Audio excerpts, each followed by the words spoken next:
todo mundo, fechando os microfones, por gentileza, para fazer nossa oração inicial, pedindo por cada um. Hoje, de uma maneira muito, muito especial, nós vamos rezar para a tiazinha. A Maria deu a notícia agora para a gente aí, que ela foi internada, né? Já passou por uma cirurgia. E pedindo que Deus a abençoe, a proteja, e que ela está passando bem, mas que se recupere o mais rápido possível. Então, nossas orações estão direcionadas para a tiazinha. Então, rezando por todos os doentes, de uma maneira muito especial para a tiazinha, nós estamos reunidos em nome do Pai, do Filho e do Espírito Santo. Amém. Colocando a tiazinha nas mãos de Maria. Ave Maria, cheia de graça, o Senhor é convosco. Bendita sois vós entre as mulheres, bendito é o fruto do vosso ventre, Jesus. Santa Maria, Mãe de Deus, rogai por nós, pecadores, agora e na hora de nossa morte. Amém. Santa Lúcia dos pobres, rogai por nós. Santa Rita de Cássia, rogai por nós. São Bento, rogai por nós. Continuaremos unidos e reunidos em nome do Pai, do Filho e do Espírito Santo. Amém. Boa noite a todos, sejam muito bem-vindos. Hoje nós vamos aprender um pouquinho aí a como lidar com o dinheiro, né? Alguém vai trazer esse segredo para a gente aí. Geraldinha, por favor, apresenta o nosso palestrante de hoje, por gentileza. Abre seu microfone, Geralda.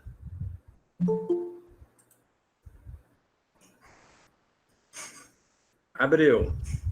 Boa noite, família. Então, nós estamos recebendo hoje aqui o professor João de Carvalho, em processamento de dados. Você fechou seu microfone, Geralda. Abre de novo e começa, por favor.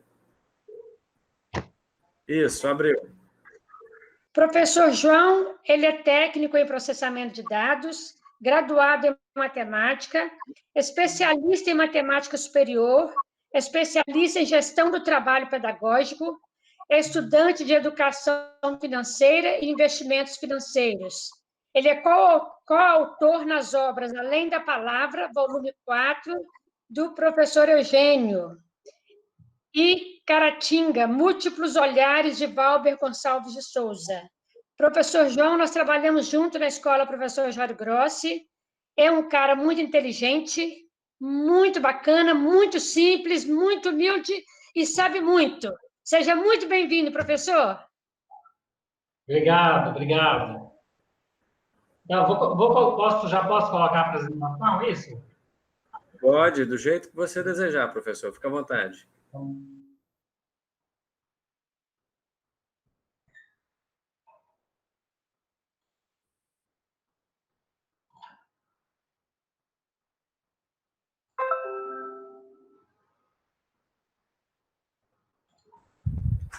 Chegou, é só ampliar. Isso, está aparecendo aí? Tá ótimo, beleza. Está me ouvindo bem? Tudo bem, certinho. Isso. Então tá, primeiramente aí, eu estou encantado, né, com esse modelo de reunião familiar. Primeira vez que eu vejo, né? A minha família é uma família numerosa e gostei da ideia, né? Muito obrigado aí a Geraldinha pelo convite, para poder estar com vocês agora, neste momento, para poder falar um pouquinho de educação financeira, né? Eu estudo esse assunto, não sou um especialista em educação financeira, não sou economista, né? O fato de eu ser formado em matemática não tem nada a ver com a questão da educação financeira, ou seja, você não precisa ser formado em nada para poder aprender educação financeira, né? Você precisa apenas ter a força de vontade e perceber a necessidade do estudo da educação financeira. E aí a gente vai conversar alguns assuntos aqui, eu vou tentar trabalhar em cima do tempo, né? No máximo aí 30 minutos, mas para poder colocar algumas coisas bem pontuais. Este ano nós somos surpreendidos, né, pela pandemia aí do coronavírus, e que colocou muita gente, mas muita gente mesmo, né, no mundo inteiro em situação de vulnerabilidade. Justamente por quê? Porque não é prática das pessoas trabalhar um planejamento financeiro. E aí os governos tiveram que entrar com recursos, né? No Brasil, né, o governo entrou aí com ajuda de R$600, agora estendeu essa ajuda aí para um valor de R$300, mas a gente sabe que esse valor não é suficiente, né? Ajuda, mas não é suficiente. Outra coisa é o seguinte, o ano passado o governo trabalhou a questão da reforma da Previdência. Porque antes mesmo da pandemia, nós já tínhamos um problema previdenciário muito grande.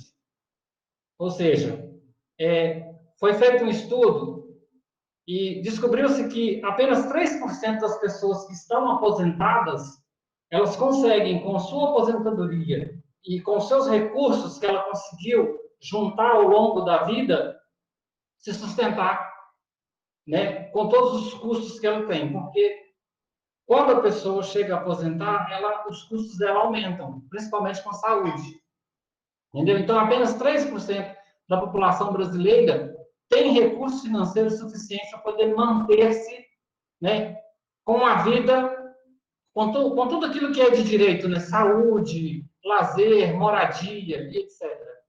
Os outros 97% dessas pessoas, eles, na grande maioria, continuam trabalhando, né? Nós conhecemos muitas pessoas aí que aposentaram e continuam trabalhando, ou reduz o seu padrão de vida, porque quando a pessoa aposenta, o salário dela também diminui, né? Ou então vive de forma dependendo, às vezes, de uma ajuda de terceiro, de algum familiar ou de algum filho. Então, por isso, a necessidade de um planejamento financeiro. E é isso que a gente vai estar conversando, né? A gente sabe também, também foi feito um estudo, né, que em 1960 a taxa de natalidade era de 6 filhos por casal. 1960, né?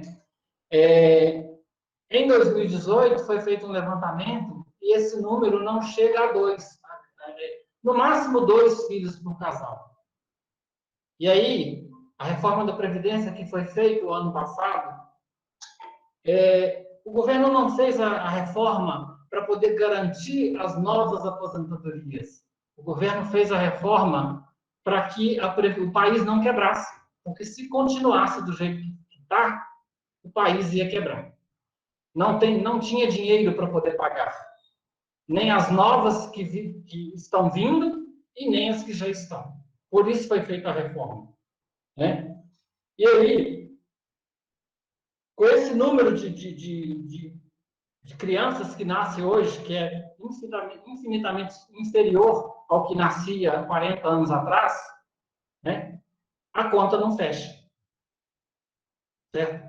E a expectativa de vida em 1960 era de 55 anos. Ou seja, muitos nem chegavam a aposentar para poder receber do governo. Hoje a expectativa de vida é de 76 anos. E foi feito um estudo que a tendência é que essa expectativa de vida, e que bom que é assim, ela aumente ao longo dos anos, chegando a 100, 105, 110 anos. Lógico, se a pessoa levar uma vida saudável, se cuidando, etc. Entendeu? Então, o que a gente quer trazer aqui é a importância de um planejamento financeiro e, cada vez mais, não depender do governo. Cada vez mais, para que as novas gerações sejam autossuficientes e não esperar muito do governo, porque o governo provou ao longo da história de que ele não tem uma administração eficiente para poder manter as famílias. Só que a sociedade ainda é muito dependente do governo. A gente conseguiu ver aí pela própria pandemia que mostrou isso, a questão da vulnerabilidade social. Também foi feito um estudo para saber por que as pessoas não poupam, por que as pessoas não investem.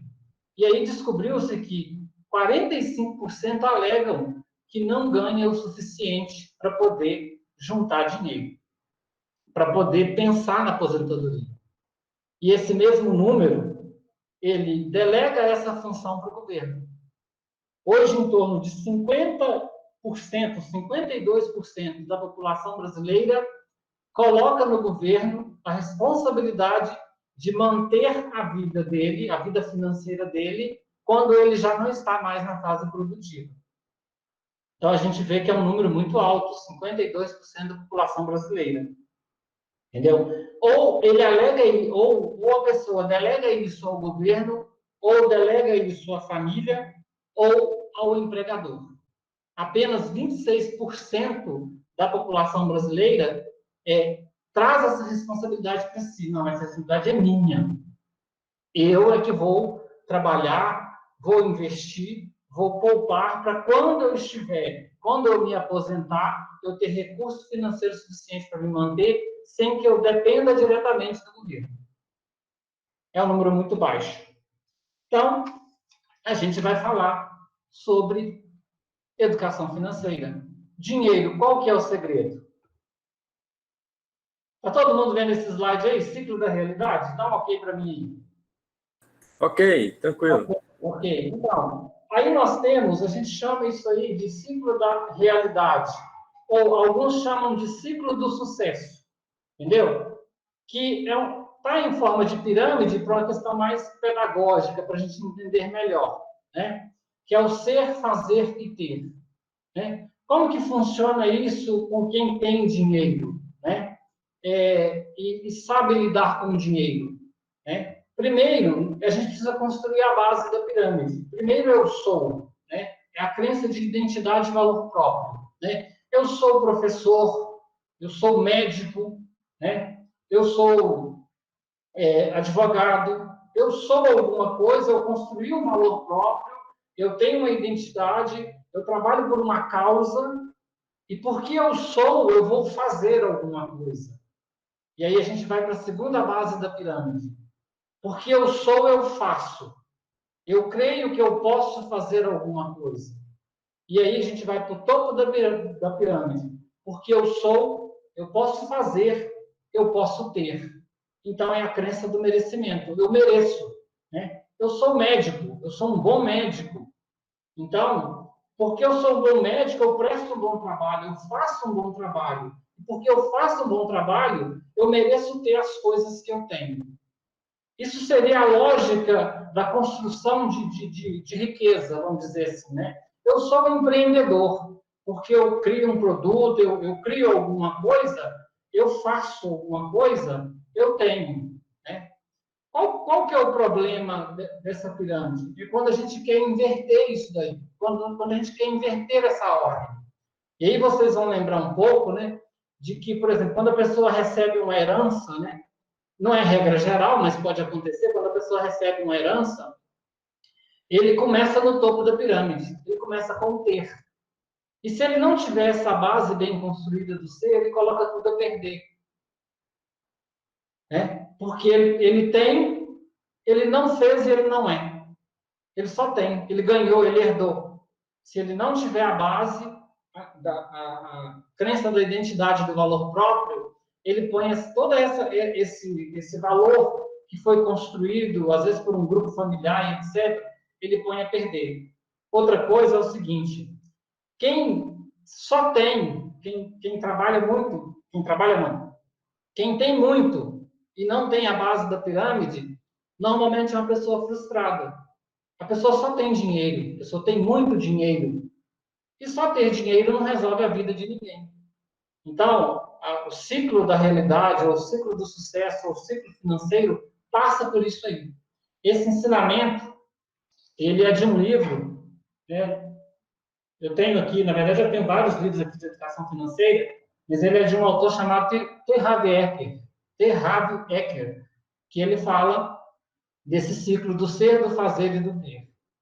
Entendeu? E que a inversão desse ciclo pode gerar problema. Normalmente, a pessoa que só tem, ele é uma pessoa arrogante. Porque tem muito dinheiro, ele é uma pessoa mais arrogante. Ele não é humilde. E quem começa pela base, normalmente são pessoas que constroem grandes fortunas, mas são pessoas simples, são pessoas humildes, são pessoas merecedoras. Vamos lá. Por que a gente está falando dessa pirâmide?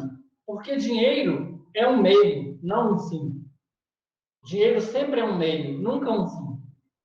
Dinheiro é um meio para você atingir o sucesso, para você ajudar as pessoas, para você tocar um projeto, para você realizar sonhos e para você viver dignamente. Se você internalizar isso, o dinheiro nunca vai ser um problema para você.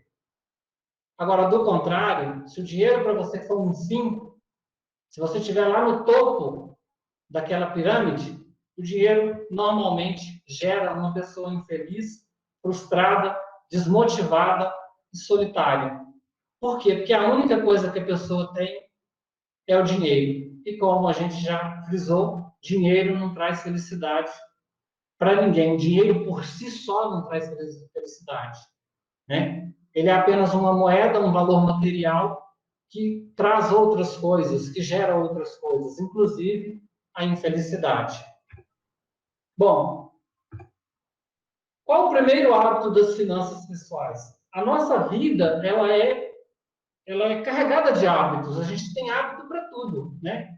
Tem gente que tem até rotina matinal, que já acostumou tanto com aquilo que o dia que ele não faz, ele se sente incomodado, né? O jeito que levanta da cama, qual o chinelo qual o pé que ele coloca primeiro no chão, isso é hábito, né? O tanto de vezes que a gente escova o dente, né? As posições que a gente escova o dente é hábito. Tudo na nossa vida é hábito. Existem os hábitos bons e os hábitos ruins, né? Um vício, né? O vício do cigarro, o vício da bebida, o vício da droga também é um hábito que foi construído, né? E aí tem um outro autor que é até que é o nome dele aqui, o Charles Duhigg. Ele escreveu o livro O Poder do Hábito. Não sei se dá para ver, né? Não sei se pegou aqui, mas depois eu posso passar essa bibliografia para quem tiver interesse. Ele diz que um hábito, você instala ele com 21 dias. Por isso que tem muitos programas aí na internet que falam, construa isso em 21 dias, faça aquilo em 21 dias. Por quê? Porque um hábito, você instala ele com 21 dias. Mas você solidifica ele com 90 dias. Certo? Então, por exemplo, a pessoa quer começar a correr. Ele quer começar a fazer caminhada. Nunca fez caminhada e resolveu fazer caminhada. Ele precisa insistir nos primeiros 21 dias. Porque aí o seu cérebro vai gravar aquilo ali como um hábito. Depois disso, se ele manter por mais 90 dias, aí virou hábito, consolidou e acabou. E o primeiro hábito das finanças pessoais é esse aí que quase ninguém faz. Pague-se primeiro. Todo mundo, quando arruma um emprego, né, ele sempre pensa em pagar as contas. Ele nunca pensa em pagar-se primeiro. Ele trabalha para o outro. Por quê? Porque o brasileiro sempre pensa que ele está trabalhando para o outro. Ele nunca pensa que ele trabalha para ele mesmo. Você trabalha para quem? A pergunta é assim. Você trabalha para quem? Nunca a pessoa fala assim, eu trabalho para mim mesmo, na empresa tal. Então, o primeiro hábito das finanças pessoais é pague-se primeiro. Tanto que a nossa equação, né, a nossa fórmula do brasileiro poupar, quando ele poupa, é essa daí. Poupança é igual a renda menos os gastos. O que a pessoa faz? Ele recebe lá, por exemplo, R$1.000, né? Aí os gastos dele deu R$900, ele sobrou 100. Sobrou 100 é o que ele vai poupar. E aí, ele não pagou-se primeiro. Enquanto deveria ser o quê? Qual que deveria ser a regra?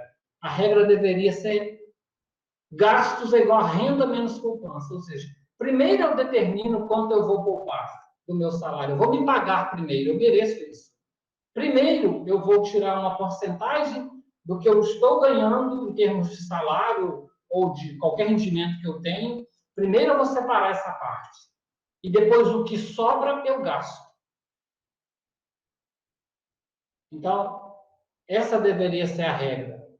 Isso quando a pessoa poupa, né? A grande maioria nem poupa, porque a gente viu aqui no início que 45% dos brasileiros alegam que não poupam, não guardam dinheiro porque não sobra, porque ganha pouco. Mas nós temos países como Argentina, Colômbia, que são países menores do que a gente, o nível de poupança deles é maior do que o do brasileiro, que é um país com dimensões continentais e com a renda per capita maior. Verdade sobre o dinheiro. De grão em grão, a galinha enche o papo. Então, poupar é um hábito contínuo. Todo mês eu preciso reservar uma parte do meu dinheiro para construir uma carteira de investimento, para construir uma poupança.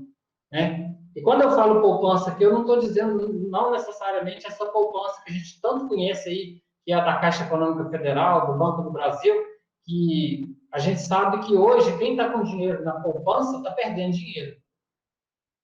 Porque a taxa Selic, que é a taxa básica de juros, está 2%. A poupança só rende 70% dela. Então, 70% de 2% dá 1,4%. Ou seja, quem está com dinheiro na poupança hoje está perdendo dinheiro. Nós estamos vivendo um momento no Brasil de deflação, onde o juro é negativo. Por isso que a construção civil agora está bombando, né? As pessoas estão investindo muito em imóveis, reformando casa, construindo, porque lá na poupança não está rendendo, está perdendo. Só que poupar é diferente de investir. Os meus pais poupavam, né? A gente conhece muito aquele negócio de guardar dinheiro no colchão. Antigamente, eu não sei se vocês lembram, mas as pessoas guardavam dinheiro no colchão. Isso pode ser uma forma de poupar. Mas investir é colocar o dinheiro para trabalhar para você. Investir é você colocar 200, no final tem 210, 220, 230, certo? Poupar é guardar 200 e no final tem os mesmos 200. Só que a gente sabe que tem inflação. Então não vai pegar 200 e agora muito menos. Entendeu? Então, por onde começar? Como fazer, então? Bom, existe uma regra, e toda regra tem exceção, que fique bem claro. Isso não é só uma ideia, A regra 1369. Ela foi criada pelos economistas do Banco Itaú. O Banco Itaú é o maior banco da América Latina, um dos maiores do mundo, Regra 1369, que diz o seguinte, uma pessoa que tem uma idade de 35 anos deveria, pelo menos, ter 1 ano de renda acumulada. Então, por exemplo, uma pessoa que tem 35 anos e ele tem um gasto mensal, vamos supor que ele, pensa um valor, R$5.000, ele tem um gasto mensal de R$5.000, ele deveria pelo menos ter R$60.000 investido. Uma pessoa com 35 anos. Agora, uma pessoa com 65 anos, segundo a regra dos economistas do Banco Itaú, ele deveria ter 9 anos de renda acumulada. Se essa pessoa tem um gasto mensal de R$5.000, se fosse 10 anos, para facilitar a conta aqui, ele deveria ter, no mínimo, R$600.000 de investimento. Não necessariamente dinheiro em poupança, não. Poderia ser imóveis, poderia ser dinheiro em diversos investimentos. Então, o que fica bem claro para a gente? Que quanto mais cedo a pessoa começa a investir, mais fácil é para poder construir patrimônio. E quanto mais idade eu vou tendo, fica mais difícil, porque quem hoje tem 65 anos consegue juntar R$600.000? Quase ninguém, Não é a realidade do brasileiro, Então, poupar é um ato contínuo, é um hábito e que tem que começar bem jovem. Só que seguindo essa regra aí, de gastos é igual a renda menos poupança. Primeiro, eu preciso me pagar. Eu preciso me valorizar. Eu trabalho para mim. Por mais que eu esteja dentro de uma empresa, dentro de uma instituição, eu preciso ver que eu não trabalho para o outro, eu trabalho para mim. Se eu trabalho para mim, eu vou me pagar primeiro. Então, eu pego a minha renda, eu tiro aquilo que eu considero que é o meu pagamento, e aí daqui a pouco a gente vai ver quanto que eu devo tirar, certo? E o que sobra eu gasto. Isso é uma visão de investimento, de educação financeira. Isso é um pouco desse segredo do dinheiro. Lógico que eu estou entendendo primeiro naquela pirâmide lá, que o dinheiro é um meio, não é um fim. Um meio de eu suprir as minhas necessidades no momento, às vezes, que eu vou mais precisar, que é a época da aposentadoria. Bom, quanto que eu devo poupar? E aí também fica bem claro para a gente, quanto mais cedo começar, melhor. Por exemplo, uma pessoa com 25 anos de idade, ele vai pegar a idade dele, vai subtrair 15. pegando nesse gráfico aí, a idade menos 15. Então, a pessoa com 25 anos de idade, hoje ele deveria pegar 10%, né, 25 menos 15, ele deveria pegar 10% todo mês e colocar em um investimento, né? Poderia ser, a que tipo de investimento? Poderia ser a poupança, apesar que hoje a poupança, nós já falamos, não tá rendendo, está dando deflação, está dando perda, mas tem vários tipos de investimento. Uma pessoa com 45 anos de idade, o segundo item da linha aí, ele já precisaria de 35% de investimento, ou seja, 45 menos 10. Às vezes é mais difícil, porque uma pessoa com 45 anos tem família, né, tem filhos, idade escolar, está pagando faculdade de filho, o filho mora fora. Às vezes fica difícil tirar 35% para poder fazer essa poupança. Por isso, a necessidade. Quanto antes, melhor. Uma pessoa com 50 anos de idade, ele deveria tirar 50%. Muito difícil para a pessoa tirar. Por isso, quanto antes começar, melhor. E aí vem outra verdade sobre o dinheiro, né? Tempo é dinheiro. Certo? E nós sabemos que a gente pode comprar um monte de coisa, mas tempo a gente não compra. Tempo perdido é tempo perdido. Ninguém recupera o tempo. Passou. A gente tem que aproveitar o tempo. Ah, eu nunca investi, nunca comecei a investir. Passou. Posso começar agora. Posso pensar agora. O que passou, passou. Então, essa é uma grande verdade sobre o dinheiro. Tempo é dinheiro, né? Eu tenho um filho, ele tem 18 anos, né? Eu tenho vários livros aqui sobre investimento, sobre educação financeira, e como meus livros ficam aqui na mesa, ele pega, ele fica lendo, ele fica olhando, entendeu? E eu oriento ele, começa agora, pague-se primeiro, para quando você estiver na minha idade, hoje eu estou com 43, você não depender do governo, porque o governo já deixou claro que a Previdência não dá conta, ela não vai conseguir bancar as pessoas. Porque o sistema da Previdência é de repartição. O que você paga para a Previdência hoje não é seu. Você está contribuindo para ajudar a pagar quem está aposentado hoje. Amanhã, sabe lá o que vai acontecer. Por onde começar? Nós estamos falando sobre isso, né? Planejamento financeiro. É preciso, né? Eu comecei a estudar educação financeira há 3 anos atrás, né? Mas eu já tinha isso, essa questão de organização, de planejamento, de etc. Antes de começar a estudar, eu já tinha essa prática. Então, eu tenho tudo organizado, eu tenho planilhas, né? Planejamento de curto, médio e longo prazo. Entendeu? Você tem que pensar, isso que eu vou economizar aqui é para algo de curto, de médio ou longo prazo. Se eu quero comprar uma casa e eu não tenho dinheiro agora, então isso é um investimento, às vezes, de longo prazo. Então, eu começo hoje, para daqui a 10 anos, daqui a 20 anos, eu comprar uma casa. Por quê? Financiamento, a gente sabe que muita gente comprou casa por financiamento, mas você acaba pagando a casa 2 vezes.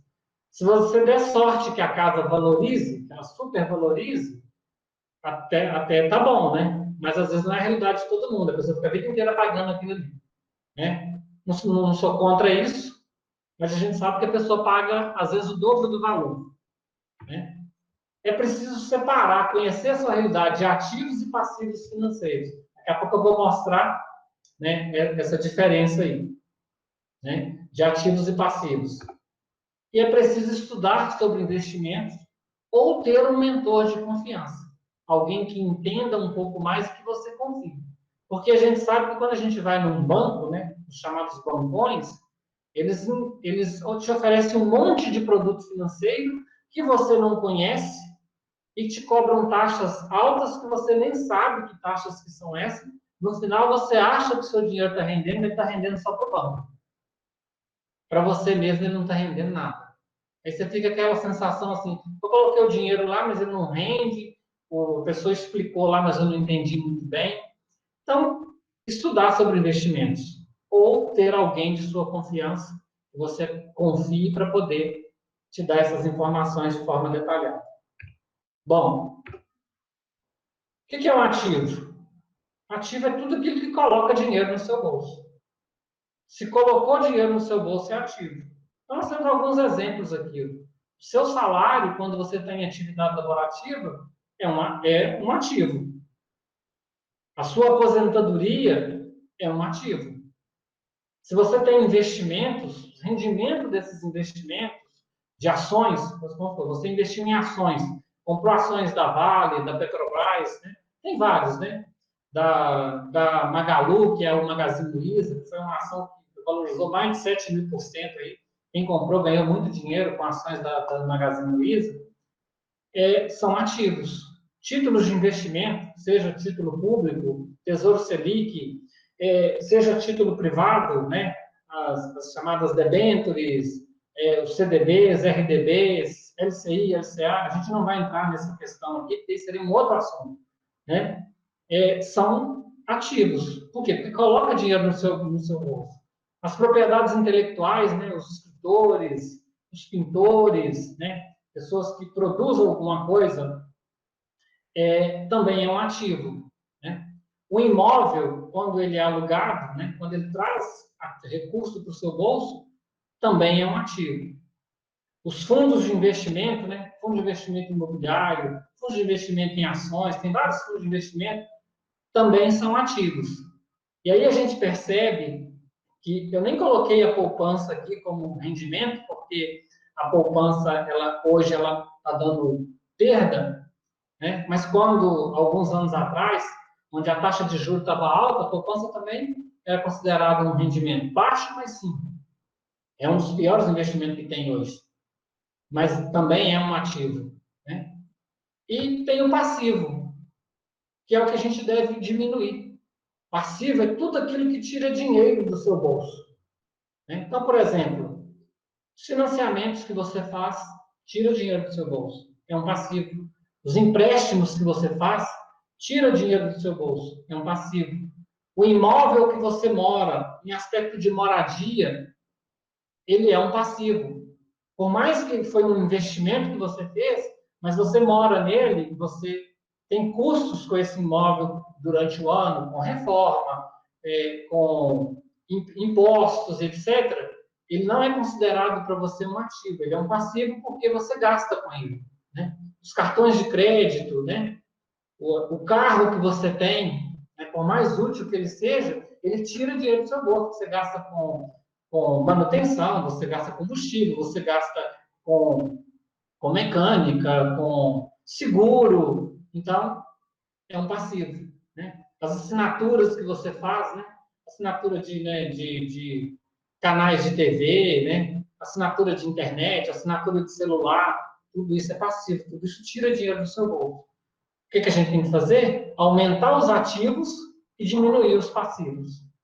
Certo? Lógico que também você não vai viver uma vida de miserável, né? Vai levar uma vida condizente com a sua realidade. Mas nós temos muitas pessoas que, por exemplo, que pagam assinatura de Netflix e não assiste filme. Né? Eu pago, na verdade eu não pago, eu pagava Netflix, né? Mas eu pagava porque meus meninos assistiam. Né? Hoje o meu menino está com 18 anos e nem está pagando, porque está trabalhando agora, eu passei por ele, você paga. Entendeu? Então, qual que é o nosso patrimônio líquido? São os ativos menos os passivos. Se o meu ativo é maior do que o meu passivo, eu estou no equilíbrio. Agora, quando eu começo a aproximar muito, ou quando eu começo a igualar ou inverter, aí eu estou com um sério problema de educação financeira. Um sério problema. Bom, eu acho que eu já meio que estourei meu tempo. A ideia é essa. Né? E aí eu vou abrir para questionamento e para pergunta. Beleza? Estourou não, rapaz. Pode continuar, tá bom. Tá bom? Eu estou tentando, deixa eu... Mas está ótimo, muito bom mesmo. Você pode falar mais se quiser, mas a gente abre agora para as pessoas tirarem alguma dúvida. O professor Geraldinho falou que o tempo é no máximo 30 minutos, eu estou respeitando o tempo. Mas se você tiver alguma coisa para complementar, professor, pode ficar à vontade, né? Não, tá beleza, eu vou abrir para... Senão a gente abre agora para o pessoal, então. Pessoal, vamos fazer a inscrição aí. O professor Jacá já está inscrito, pode iniciar, professor.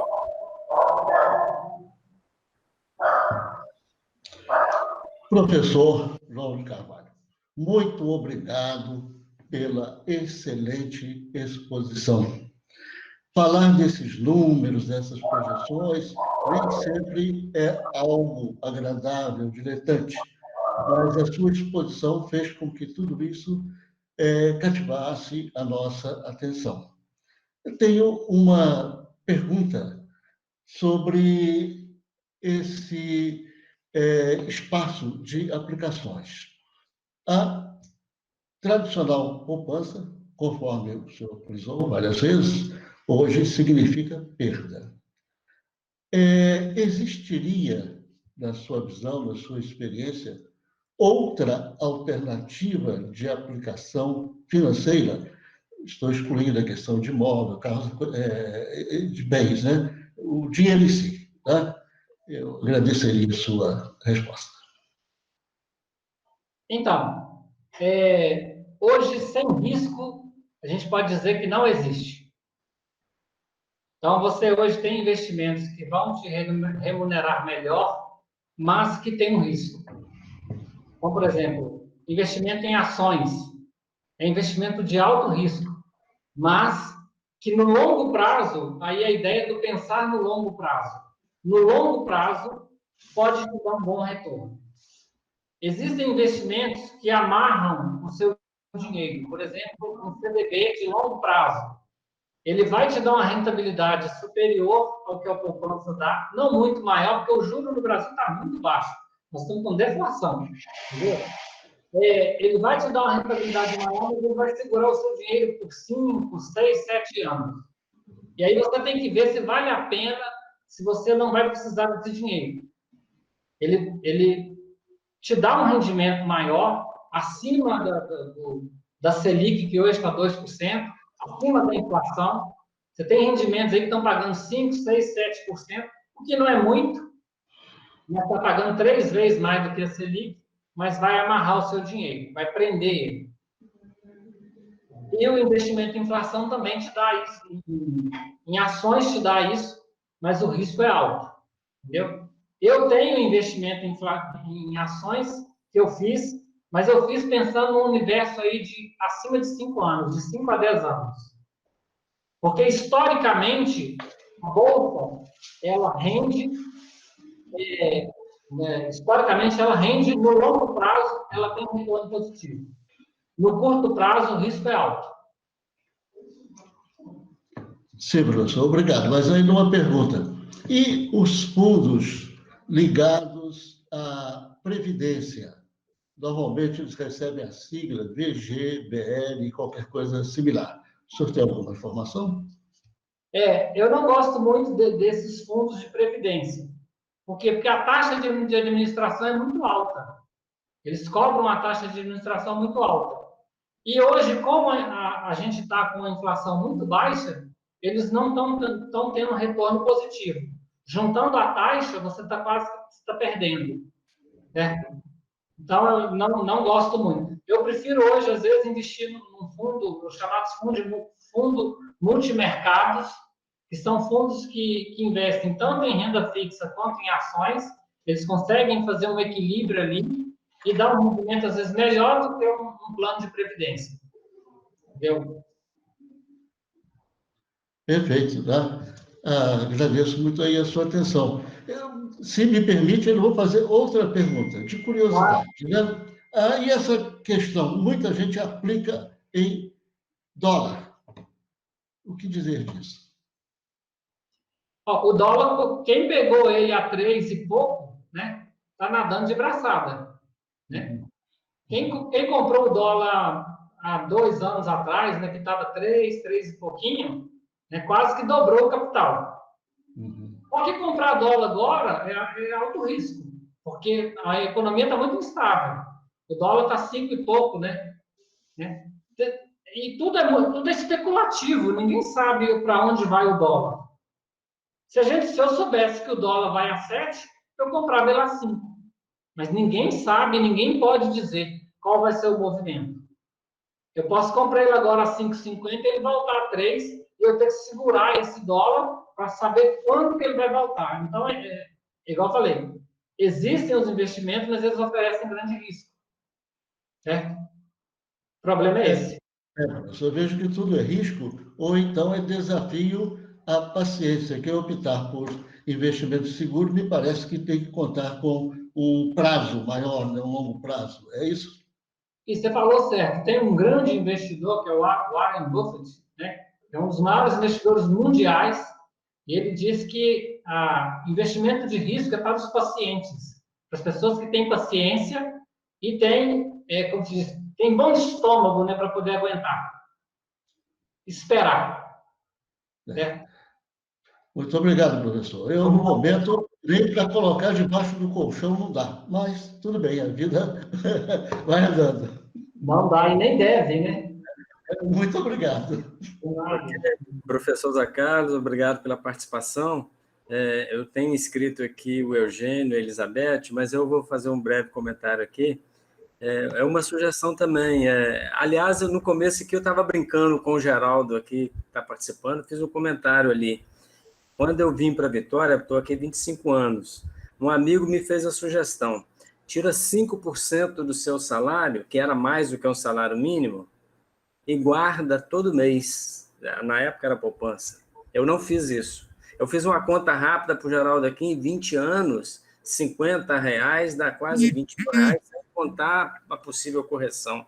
Então, o hábito que o professor aí, João, disse também, o hábito que você cria de guardar é algo que favorece. Então, você passar a guardar como se fosse uma dívida que você tem para pagar, já pensando em seu futuro. Então, assim, talvez não preocupar tanto com o tamanho do ganho, mas aquele hábito de mensalmente você pegar um pouquinho que seja e guardar. Você vai somar o seu dinheiro. Então, é uma dica. E outra dica que eu também dou aí com relação às ações aí, seria assim, esse hábito também de sempre comprar, a longo prazo, mas não comprar um tipo de ação, fundos imobiliários, eu particularmente gosto, porque ele me dá uma renda mensal também. Mas é você sempre aumentar ali, sempre colocar. Não é só pegar aquele lucro e guardar, é você reaplicar e sempre colocar um pouquinho mais. Eu acho que, não sei se o professor João concorda, mas é um hábito que favorece também. O que você está falando, a gente chama de diversificação de investimentos, né? Ou seja, sim, você compra, por exemplo, nessa pandemia agora, a Bolsa estava próxima dos 120 mil pontos, ela veio a 70 mil pontos.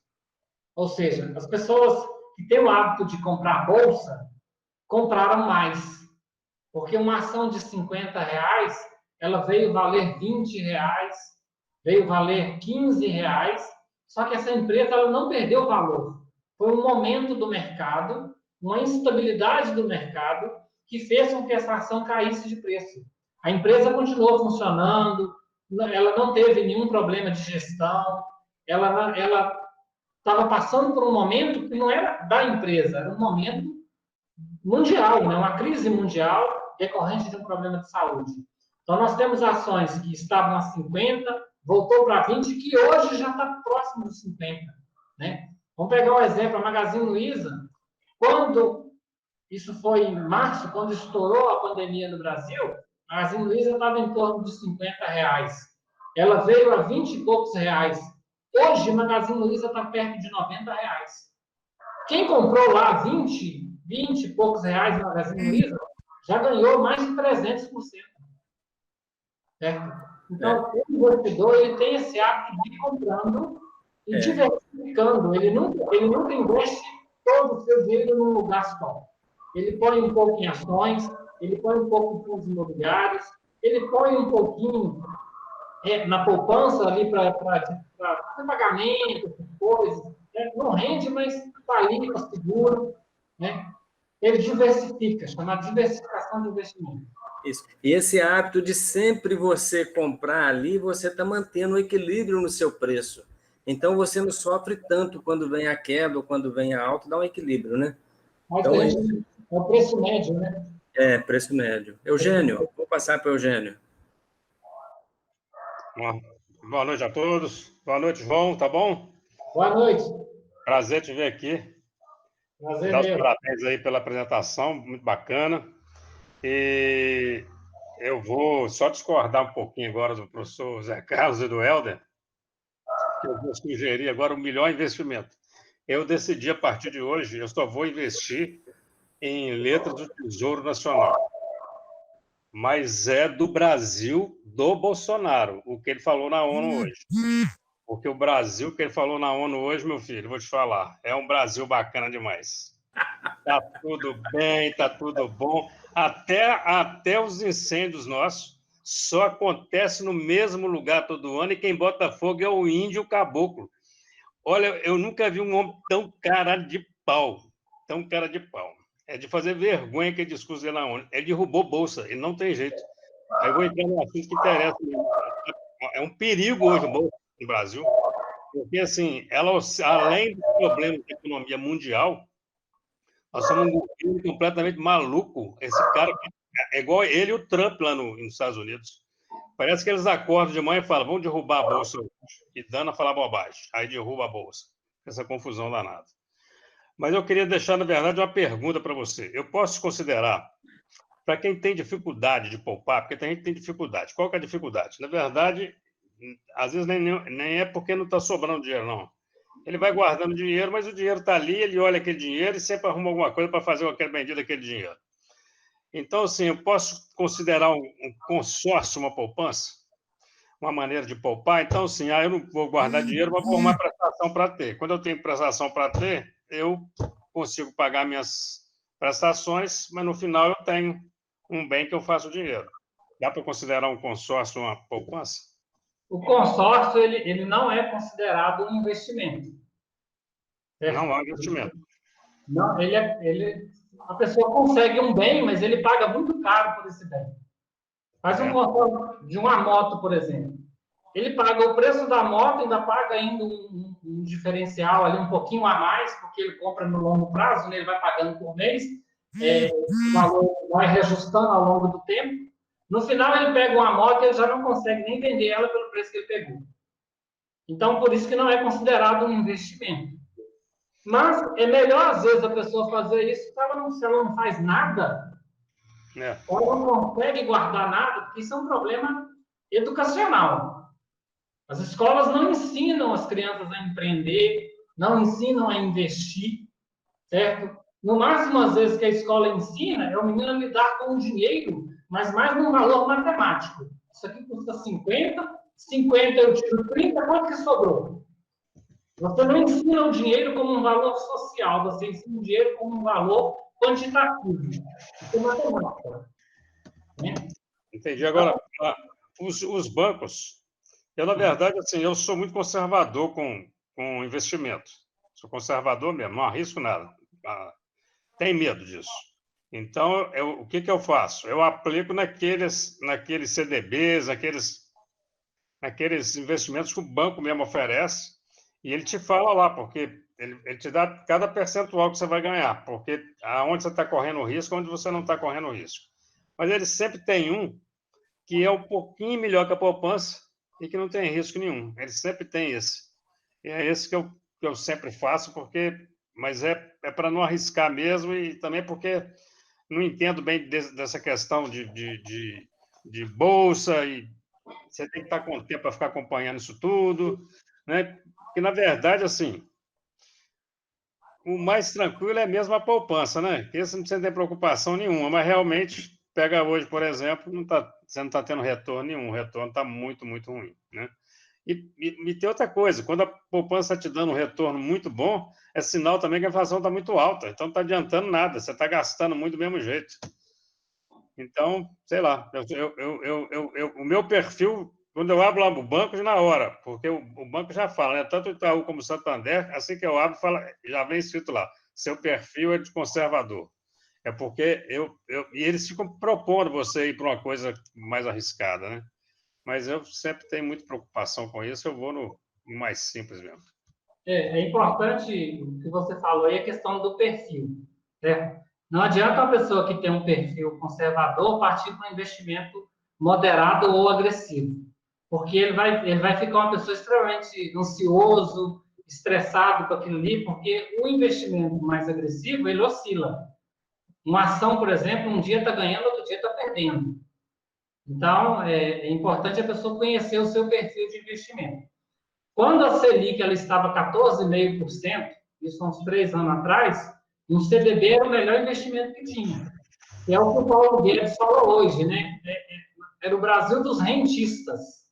Porque a pessoa não precisava de fazer muita coisa e ele ganhava dinheiro. Ou seja, quem tinha dinheiro aplicava num CDB a 14,5%, ele tinha uma diferença ali da inflação que estava em média de 7% a 9%, ele ganhava líquido 6% de rendimento. Não, só que hoje os CDBs quase não estão nem dando isso, porque a inflação está girando em 2,4%, a taxa Selic é 2%, tem CDB hoje que está dando é perda. Verdade. E porque ainda paga uma taxa de administração. Tá bom. Obrigado, João. Parabéns, viu? Obrigado. Mas só fechando aqui o seguinte, para o Brasil isso é bom. Por quê?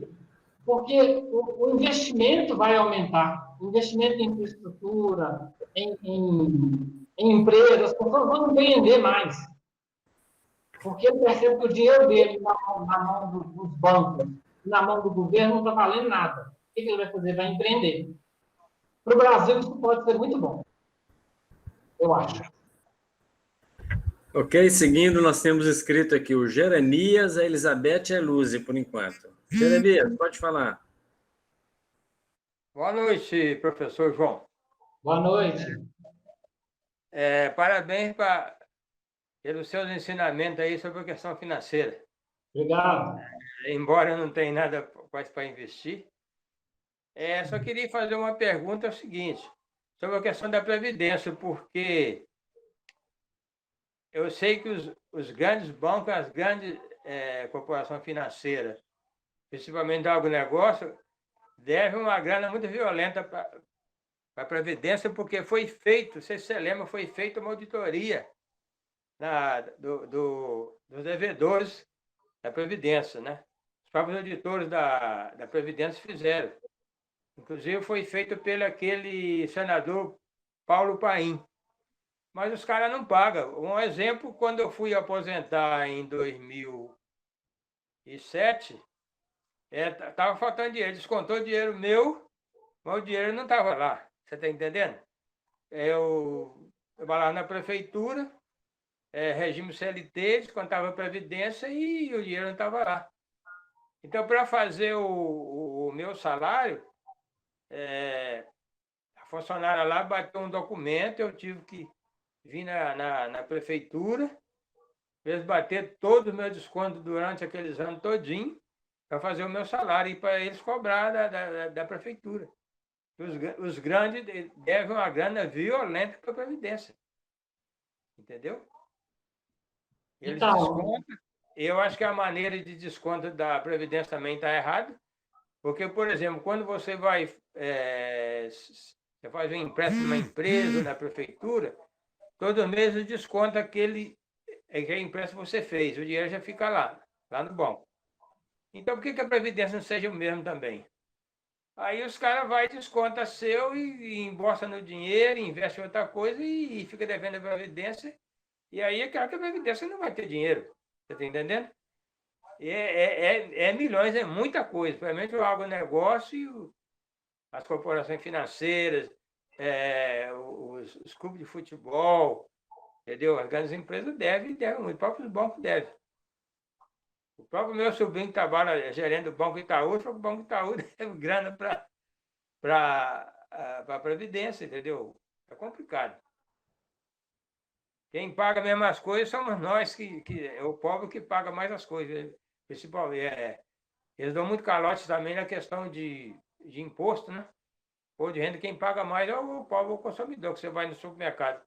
Você compra lá qualquer produto, quando a menina bate lá na maquininha, lá já cai lá o imposto lá na Receita Federal para o governo, entendeu? Então, eu queria falar da Previdência sobre isso, porque eles devem uma grana violenta. A Previdência ela sempre foi muito mal gerida, né? Aliás, não só a Previdência, como muita coisa no governo é muito mal gerida.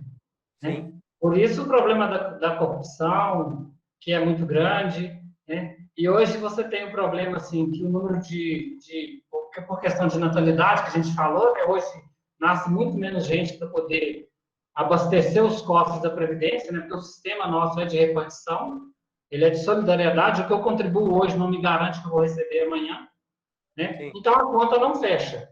Juntando a isso, você tem a questão do roubo, do desvio de dinheiro público. Então, essa conta nunca vai fechar. Claro. Né? Então, o que a gente, dentro da educação financeira, dentro do planejamento financeiro, o que se recomenda é que cada pessoa comece a tomar conta das suas finanças. Comece a fazer sua própria poupança. É um problema social, é um problema cultural, nós não temos o hábito de investir, não temos o hábito de guardar, mas a gente precisa começar a mudar isso pela educação.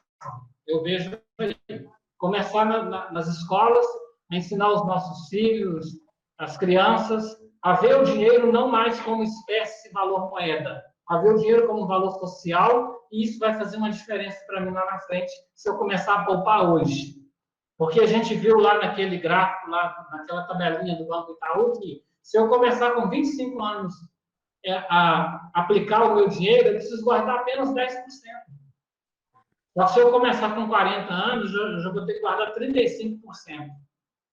Aí é muito mais difícil, quando você vai ficando mais velho, guardar. O problema da corrupção é preciso ser combatido com leis mais eficientes. A gente não consegue resolver assim no curto prazo, demora. Né? Outro exemplo também por exemplo, às vezes o governo, por exemplo, aquele velho da Havan, ele deve uma grana violenta para o Tesouro, os impostos não pagam. Aí o próprio presidente, que é amigo dele, até perdoa a dívida. Como foi perdoado também a dívida quando aquele Kassab era acho que da comunicação, não sei. Ele perdoou a dívida eu acho que deixa eu ver, agora não lembro bem, não. Eu sei que é uma grana... sim. Eu sei que ele perdoou uma dívida grande que era para pagar e acabou perdoando. Quer dizer, e quem paga... Agora, se você for um pobrezinho coitado, ficar devendo o banco, ele toma da sua casa. É complicado. O velho da Havan, que é o Luciano Hang, né? Ele está abrindo no Brasil aí mais de 150 lojas e vai lançar agora o IPO, né? Que é o chamado abrir ações na Bolsa, né? Já pediu abertura de ações na Bolsa, né? Ele alega que não deve, mas é assim mesmo que funciona, né? Ele alega que não deve o governo. Inclusive, ele é um mau patrão, porque eu não sei se você está com tempo, mas uma amiga minha trabalhava que os colegas aí, eu vou falar rapidinho, porque eu estou tomando muito tempo. Ele mandava, o gerente aqui em Volta Redonda, mandava o ar-condicionado só para os clientes, que as meninas que trabalhavam no depósito lá tinham que torrar no calor lá, porque diz que é para não gastar. Entendeu? Agora, se depender de eu comprar qualquer coisa, pode ser até de graça lá na loja dele, eu não vou, porque meu dinheiro eu não vendo, eu vou em outra loja, mas na dele eu não vou, não. Esse pensamento eu tenho. Eu acho que as pessoas, eu sei que pode ter outra loja, pode ser corrupta e tal, mas meu dinheiro não vê, não. Pode estar abaixo lá os produtos que eu não vou. Entendeu? É uma questão ideológica minha, entendeu? Obrigado, desculpe tomar seu tempo e os que estão para falar depois de mim. Aqui, obrigado, Jeremias. Vamos avançar mais um pouquinho. Elizabeth, na sequência, Luzi. Boa noite, pessoal. Boa noite, professor João. Boa noite. Primeiro, parabéns pela sua fala aí, né? Muito claro, objetivo. Gostei muito, né? E parabenizar o Jeremias aí por lembrar, né, que os grandes devedores da Previdência não somos nós trabalhadores, né, Jeremias, mas é essa classe de empresários que está aí sugando, né, tudo da gente, né? E outra observação só que eu queria estar colocando aqui, o professor, é que você colocou aqui que 45%, né, da população brasileira alegam que não poupam porque não têm dinheiro, né? E 65% colocam toda a responsabilidade na mão do governo. É só lembrando que, né, 1/3 da população brasileira ela vive em condições miseráveis, né, de miserabilidade mesmo, né, sem nem saneamento básico para sobreviver elas têm, né? E 70% da população brasileira elas ganham até 3 salários mínimos. Então, na conjuntura que a gente vive, é impossível, às vezes, tirar até R$10 mesmo, né, para poupar, né? E aí, quem tem, né, às vezes também não sabe poupar, e eu acho que é muito válida as suas colocações, né, e o que você está colocando aí. Outra observação, assim, é sobre a questão de estar ensinando a questão financeira, né? Eu acho que ela tem que ser iniciada na família, pelos pais, né? Desde os meninos muito pequenos, né?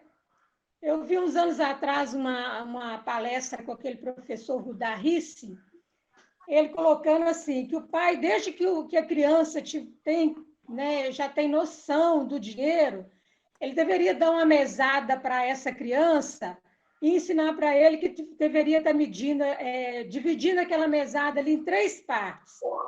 Uma parte ele pouparia, a outra parte ele trabalharia na questão social com essa parte, né, estaria ajudando alguém, e a outra parte ele gastaria com o que ele quisesse, né? E eu acho que é verdade mesmo, né? Que se a família ensinasse desde cedo a criança a poupar, ela já cresceria, né, com essa questão de estar sabendo, de estar guardando esse dinheiro, né? É só essa observação, parabéns, tá? Gostei muito da sua fala, valeu. Bacana, só queria complementar que o governo lançou um programa de educação financeira, né, que é a ENEF, né? Tem até um site, se alguém quiser procurar, chama ENEF, que é a Estratégia Nacional de Educação Financeira, e lá você tem materiais, você tem apostilas, o material é todo gratuito para ser utilizado por escolas, né? Mais voltado para a escola e por famílias que têm interesse de aprender. Porque o problema também da família participar desse processo de educação financeira é que muitas das vezes a própria família não tem esse conhecimento, né? Às vezes o próprio pai ele não tem essa capacidade de ensinar aquilo que ele não aprendeu, né? Por isso que começa bem lá na base essa questão de ensinar um planejamento de longo prazo. Porque educação financeira é planejamento de longo prazo, não é curto prazo. Muito obrigado. Beth, obrigado pela participação. Eluzi. Boa noite, professor João. Boa noite. Parabéns pela explanação. Acho que é bem clara essa questão de poupar, etc. Eu queria levantar algumas questões com relação ao dinheiro, a questão previdenciária, a questão política, tudo isso aí tem a ver com nossa vida diária. Mas a nossa programação, o chip que cada um de nós traz com relação ao dinheiro, ele está lá na família. Então, essa família precisa pensar um pouco qual é o seu pensamento em relação ao dinheiro. Dinheiro é pecado, ter dinheiro não vai ao céu. Então, essas coisas estão muito dentro da nossa cabeça, né? Dinheiro tem que ter luta, dinheiro tem que ter muito trabalho, muito suor. E, por outro lado, nós temos aí, como o Eugênio falou, e vem a eleição aí para a gente pensar, que os nossos políticos, eles pensam, eles não cuidam de quem devia cuidar, né? Cuidar do Estado, eles cuidam do mercado. Aí a gente nunca vai ter aquilo que a gente precisa, aquilo que a gente merece, né? Uma boa administração dos nossos bens a nível de cuidado do Estado, seja na previdência, seja na saúde, seja na educação. Agora, outro ponto que eu queria levantar da educação dentro de casa, né? Que é uma regrinha que eu aprendi, no gasto, no consumo, né? Porque a gente vive num país de consumo, então, onde tudo é visando o consumo não consciente, então, quando eu vou consumir, fazer essas 3 perguntas, realmente eu quero, perguntar se realmente eu quero aquilo. Eu posso? Se eu quero e posso, tudo bem. E eu realmente preciso daquilo?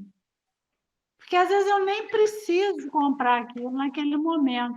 Eu tenho um celular que me atende. Mas, como saiu um modelo mais novo, eu tenho que comprar. Eu preciso realmente daquilo? Mesmo que eu possa, eu preciso? Então, essa regrinha, ela vale muito para a nossa educação financeira, nossa consciência financeira. Como é que eu gasto o meu dinheiro? Como é que eu uso essa energia a meu favor e não a favor do sistema vigente do consumo? Tá bom? Isso, então. É só uma contribuição, João. Não, ótimo. Deixa eu só colocar aí a questão. Vou pegar um exemplo meu mesmo, próprio meu. Eu comecei a interessar por esse assunto de educação financeira porque eu sempre fui muito organizado financeiramente, né? Sempre tive minha planilha, anoto tudo que eu compro, né? Quando eu vou comprar alguma coisa, eu vejo o juro ali, eu faço os cálculos direitinho, né? Então, e aí eu comecei a comprar livros sobre educação financeira. E os meus filhos, eles viam isso, entendeu? Eles viam eu com os livros, viam eu com a minha planilha controlando, e hoje eu vejo que o meu filho, que tem 18 anos, fazendo as mesmas coisas. Ele pega os livros que eu leio, ele folheia, ele me pergunta, pai, vou comprar isso, o que você acha disso? Ele faz, então, assim, a questão da família, né, ela é importante, mas ela é uma coisa que vai passando de geração por geração. Se não é hábito da família, provavelmente não vai acontecer da família. Uma vez a escola pode transformar isso. Porque às vezes a criança não tem dentro de casa, mas na escola ela aprende o dinheiro como valor social e ela acaba trazendo isso para dentro de casa. Quando a família não cumpre o seu papel social de educar nesse sentido, não é que você vai transferir para a escola essa responsabilidade, mas a escola pode contribuir nesse sentido.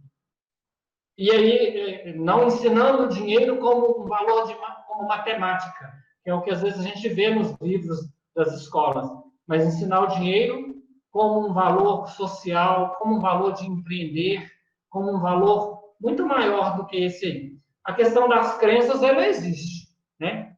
A gente, às vezes, vê uma pessoa se dando bem na vida e a gente pergunta, onde que está roubando? A gente tem isso é crença. Quer dizer que as pessoas não podem se dar bem na vida?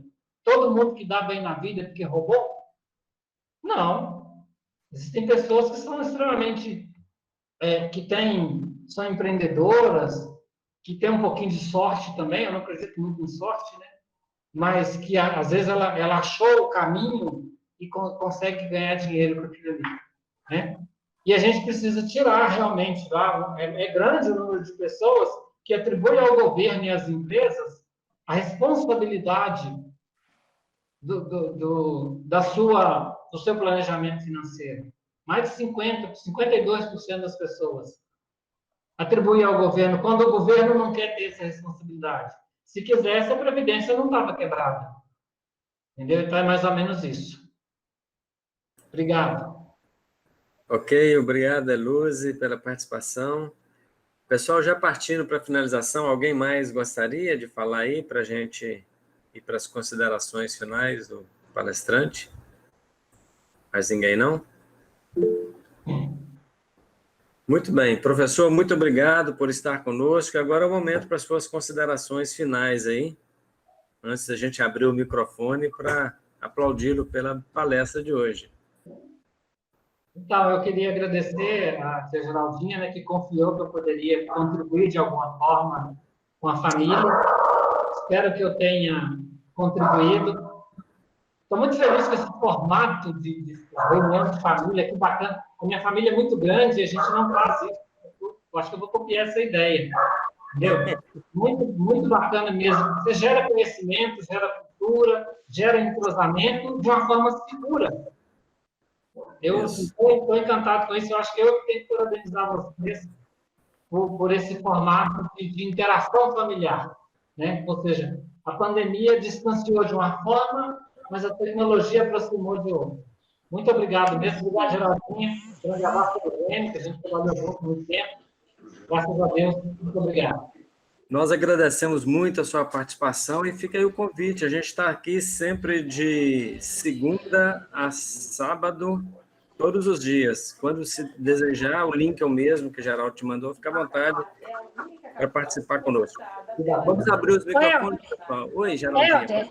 Pode falar, Geraldo. Lembrando de comentar com ele que tem gente aqui de todo lugar. De onde estão as pessoas que estão aqui?